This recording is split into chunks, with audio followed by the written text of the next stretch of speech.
का शनिवार भी प्रदोष है।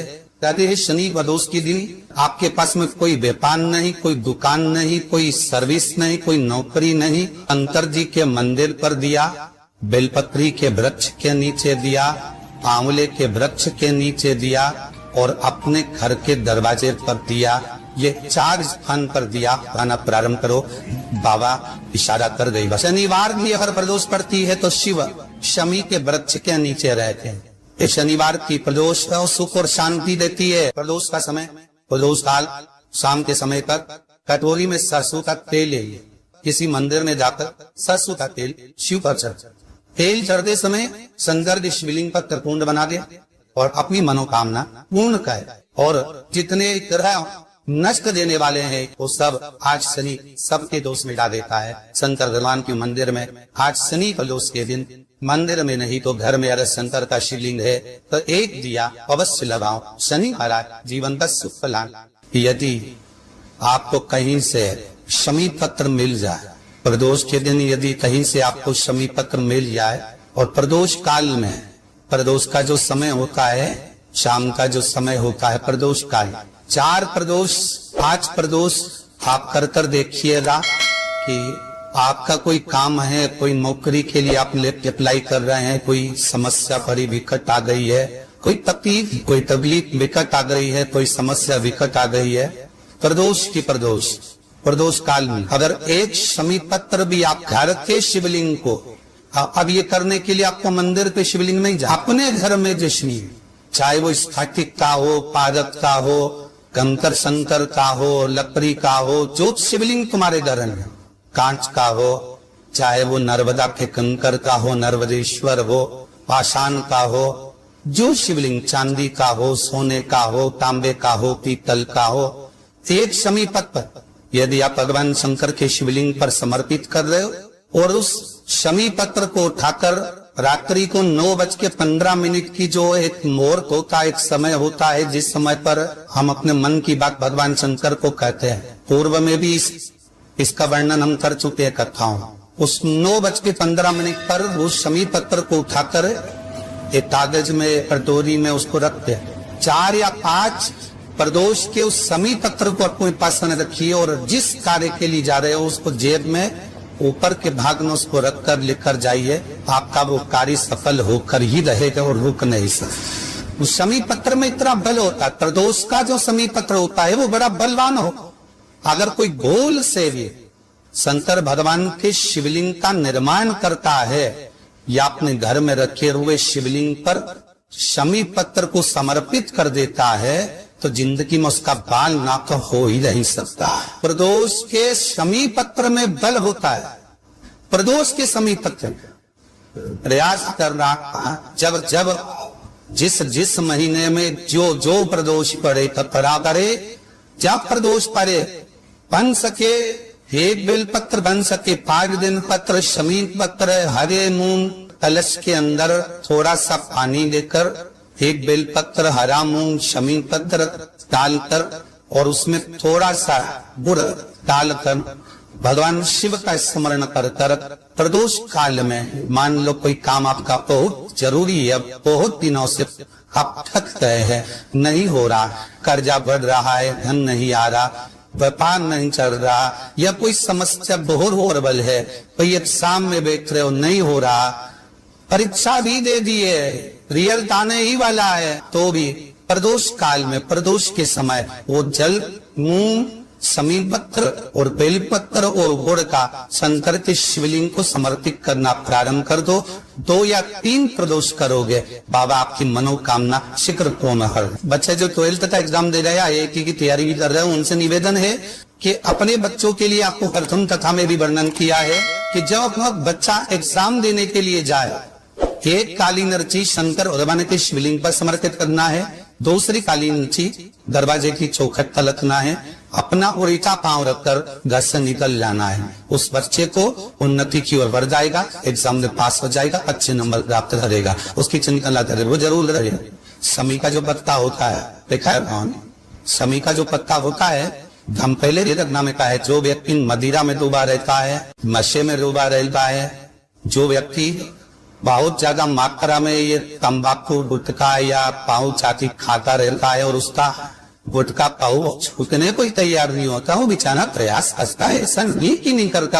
आजकल के जमाने में तो इतनी बड़ी बड़ी बीमारी बोले लगी, कैंसर जैसा रोग होने लगा, तो छोड़ना चाहता है, ऐसा नहीं कि नहीं छोड़ना चाहता। हर व्यक्ति चाहता है कि मैं व्यसन को छोड़ दो, पर थोड़े दिन छूटता है, वापिस वो उस व्यसन में लग जाता है। तो हम पहले भी इस कथा हो पाए, शमी के वृक्ष के नीचे शमी के मिट्टी का शिवलिंग बनाकर, शमी के वृक्ष के नीचे शमी की ही मिट्टी का शिवलिंग बनाकर उस पर जो बेलपत्र समर्पित करता है और शमी पत्र समर्पित करता है, वो बेलपत्री को उठाकर ले आता है, शमी पत्र के साथ में शिवलिंग की पूजन करी हुई शिवलिंग का विसर्जन कर देता है। उसी दिन उस बेलपत्र को, लाए हुए बेलपत्र को जो शमी पेड़ के नीचे पूजन कर बनाया गया है, उस बेलपत्र को जो नशा करने वाला व्यक्ति होता है उसको 3 दिन तक लगातार, पहली पत्ती बीच की, दूसरी पत्ती राइट की, तीसरी पत्ती लेफ्ट की, जो एक एक कर 3 दिन तक खिला देता है। 3 या 4 बार अगर प्रयोग कर लिया तो ये निश्चित है दूसरी बार वो नशे में धुत नहीं होगा, ये निश्चित। कोई बहुत भारी रोग और ऐसा भारी रोग हो कि डॉक्टर कह रहे हैं कि इसका ऑपरेशन होगा और ये जांच के लिए मुंबई भेजी जाएगी, तो हो सकता है कि कैंसर की आशंका है या रोग बड़ा प्रबल है, छूटना नहीं हो, ऐसा लग रहा है।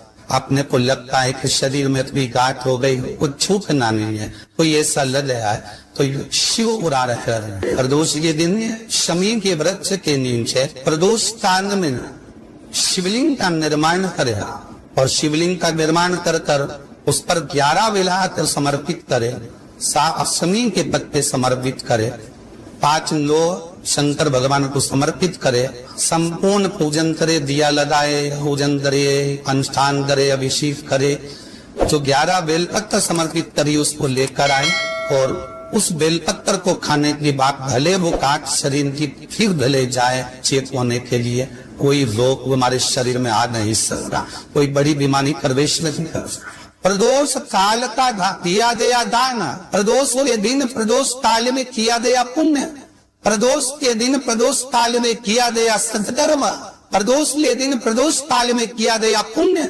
क्षीण नहीं होला, समाप्त नहीं होला। एक बार बोलिए प्रेम से गौरी पुत्र गणेश भगवान की जय।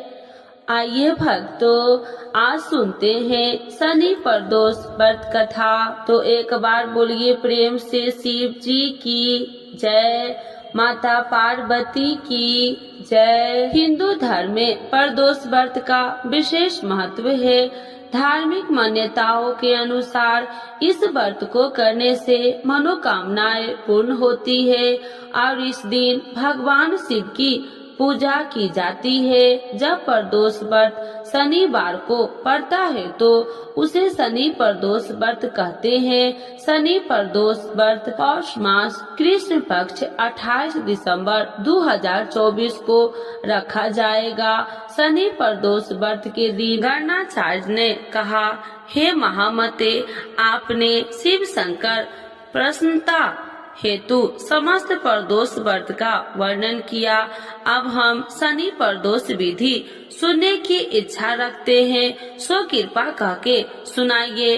तब सूत जी बोले, हे ऋषि, निश्चय रूप से आपका शिव पार्वती के चरणों में अत्यंत प्रेम है। मैं आपको शनि त्रयोदशी व्रत की विधि बतलाता हूँ, सो ध्यान से सुनो। पुरातन कथा है कि एक निर्धन ब्राह्मण की स्त्री दरिद्र से दुखी हो सांडिल्य ऋषि के पास जाकर बोली, हे महामुने, मैं अत्यंत दुखी हूँ, दुख निवारण का उपाय बतलाइए। मेरे दोनों पुत्र आपकी शरण में है।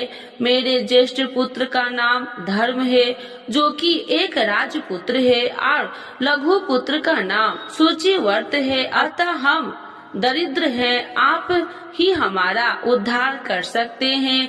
इतना बात सुनकर ऋषि ने शिव प्रदोष व्रत को कहा। तीनों प्राणी प्रदोष व्रत करने लगे। कुछ समय पश्चात प्रदोष व्रत आया तब तीनों ने व्रत का संकल्प लिया। छोटा लड़का जिसका नाम सूची व्रत था एक तालाब पर स्नान करने को गया तो उसे मार्ग में स्वर्ण कलश धन से भरपूर मिला। उसको लेकर वह घर आया। प्रश्न हो, माता ने कहा कि माँ यह धन मार्ग से प्राप्त हुआ है। माता ने धन देकर शिव महिमा का वर्णन किया। राजपुत्र को अपने पास बुलाकर बोली, देखो पुत्र, यह धन हमें शिव जी की कृपा से प्राप्त हुआ है, अतः प्रसाद के रूप में दोनों पुत्र आधा आधा बांट लो। माता का वचन सुन राजपुत्र ने शिव पार्वती का ध्यान किया और बोला, मुझे यह धन आपके पुत्र का ही है, मैं इसका अधिकारी नहीं हूँ। मुझे शंकर भगवान और माता पार्वती जब देंगे तब लूंगा। इतना कहकर वह राजपुत्र शंकर जी की पूजा में लग गया। एक दिन दोनों भाइयों का परदेश भ्रमण का विचार हुआ। वहाँ उन्होंने अनेक गंधर्व कन्याओं को कीड़ा करते हुए देखा। उन्हें देखकर सूचीव्रत ने कहा, भैया अब हमें इससे आगे नहीं जाना चाहिए।